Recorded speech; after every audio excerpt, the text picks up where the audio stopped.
5 coisas que você não sabia sobre os negros no Ceará. 1. Por causa dos mares rebeldes, o desembarque de navios com negros escravos raramente acontecia no Ceará. 2. No Ceará, os mais numerosos eram os negros da etnia Banto, que eram embarcados em Angola. 3. De acordo com o Código de Posturas de Icó, publicado em 1872, escravos não podiam usar calçados. Por isso, uma das primeiras providências dos escravos quando fugiam era arranjar ou furtar sapatos para passarem como libertos. 4. Os donos de escravos publicavam nos jornais tanto os anúncios de venda e compra, como as notícias de procura de escravos fugidos. Era comum a descrição física, com detalhes para as marcas de violência no corpo. 5. A Igreja do Rosário, no centro de Fortaleza, foi erguida pela principal confraria de negros escravos no Ceará, a Irmandade de Nossa Senhora do Rosário dos Homens Pretos. Abolição da escravatura, Chile, 1823, Bolívia, 1826, México, 1829, Colômbia, 1851, Argentina, 1853, Brasil, 1888.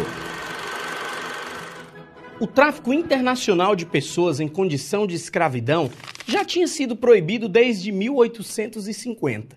Mas o comércio de pessoas no Brasil ainda durou até as vésperas da abolição. Com a Grande Seca de 1877, a manutenção de escravos se tornou economicamente inviável no Ceará. A solução encontrada pelos donos de escravos, para não ficar no prejuízo, foi vendê-los para fazendeiros no sul e sudeste do país, onde a indústria do café começava a ganhar força. O transporte era feito por navio, mas por causa do mar rebelde na costa de Fortaleza, os escravos eram levados primeiramente de jangada até os barcos, para depois seguir em direção ao Rio de Janeiro. Pergunta lá. Pergunta lá. Como foi a abolição dos escravos no Ceará? Visto que a abolição aqui no Ceará vai acontecer de maneira pioneira com relação ao restante do Brasil. O Ceará vai ser a primeira província a abolir de fato a escravidão aqui no Brasil, tá? E aí a gente fica imaginando, fica pensando, isso foi fruto somente da camaradagem do cearense, da solidariedade, tá? Isso pode ser levado em consideração sim, mas não é somente isso. Vários movimentos, tá? Clubes para libertar os escravos, clubes abolicionistas, a própria rebeldia dos escravos, o contexto que o Ceará nunca precisou muito, nunca demandou muito da mão de obra escrava. Portanto, o fim da escravidão não representava um colapso da nossa economia. Então, essa menor questão da escravidão no nosso estado também contribuiu. O período das secas, tá? No período de secas complicava a vida do cearense de maneira geral, onde os próprios fazendeiros eles tinham a dificuldade de se manterem, tá? Manter aquele nível de vida, como também manter uma leva de escravos desocupados por conta da estiagem. E de fato, aqui no Ceará, esse movimento, esse contexto, a migração de muitos escravos que vão ser vendidos para o Rio de Janeiro no século XIX, isso tornou o peso da escravidão ainda menor no nosso estado, fazendo com que o Ceará, naquela época, província ainda, o Ceará abolisse a escravidão de maneira antecipada. E aí vale a gente ressaltar, por exemplo, a figura do Francisco José do Nascimento, conhecido como Dragão do Mar, que vai ser um dos expoentes nessa luta de libertação dos escravos aqui no nosso território. E aí vale frisar também que o Ceará, por ter abolido de maneira antecipada seus escravos, vai servir de exemplo para outras províncias. Os movimentos, os clubes libertários de Pernambuco, por exemplo, eles vão trazer os escravos de lá para o Ceará, para eles serem exatamente alforriados aqui, já que o Ceará já permitia essa alforria. Então o Ceará, de fato, se engrandece por ter tido essa experiência e esse exemplo de abolir a escravidão de maneira antecipada. A seção histórica que aboliu a escravidão de negros no Ceará ficou imortalizada no quadro de José Irineu de Souza. O quadro Fortaleza Liberta tem 2 metros e 65 centímetros de altura e por 2 metros e 65 de largura. Ele custou 5 contos de réis, o equivalente a 5 quilos de ouro.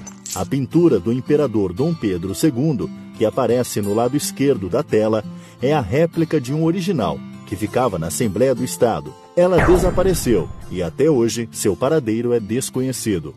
No quadro, é possível ver a fisionomia de figuras conhecidas na época, como Dragão do Mar, Nogueira Acioli, João Cordeiro, Frederico Borges e Maria Tomásia. A história não oficial diz que personalidades da época pagaram para ter seu rosto imortalizado no quadro, razão pela qual muitas delas parecem estar posando para uma foto. O boato continua um mistério até hoje. Maria Tomásia do Livramento nasceu em Sobral e foi uma das representantes femininas mais empenhadas na luta contra a escravidão. A Sociedade das Cearenses Libertadoras, fundada por ela, organizou fundos de arrecadação de dinheiro para comprar a alforria de mais de 10 escravos no Ceará. Pergunta lá. Como o negro cearense resistiu à escravidão?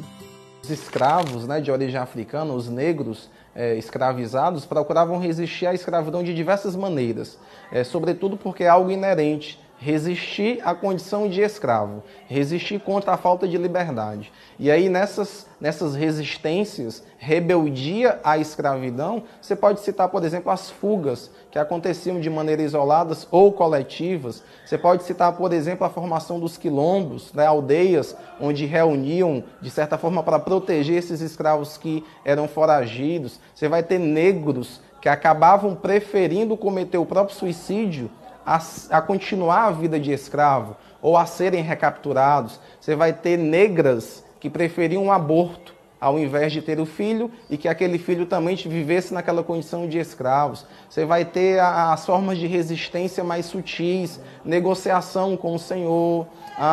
De certa maneira também você vai ter na cultura a tentativa de preservar essa identidade do negro através da religião, no caso da Umbanda, através da cultura, do swing, da capoeira, da batucada, da culinária. Ou seja, eram formas que dentro daquele contexto escravizador era uma resistência à dominação, era uma resistência no sentido de tentar dizer que ele queria liberdade. E aí, claro, ele tentava conseguir, mesmo que fosse pouco, uma liberdade às vezes negociada. É interessante se observar que às vezes os negros que conseguiam fugir, a primeira coisa que eles procuravam conseguir era um calçado. Por que eles tentavam conseguir um calçado? Porque o negro descalço era exatamente a prova que ele era um escravo. E o negro calçado ele já tinha sido liberto. Então, tentar se passar por livre era uma maneira de resistência desse escravo aqui no Ceará também.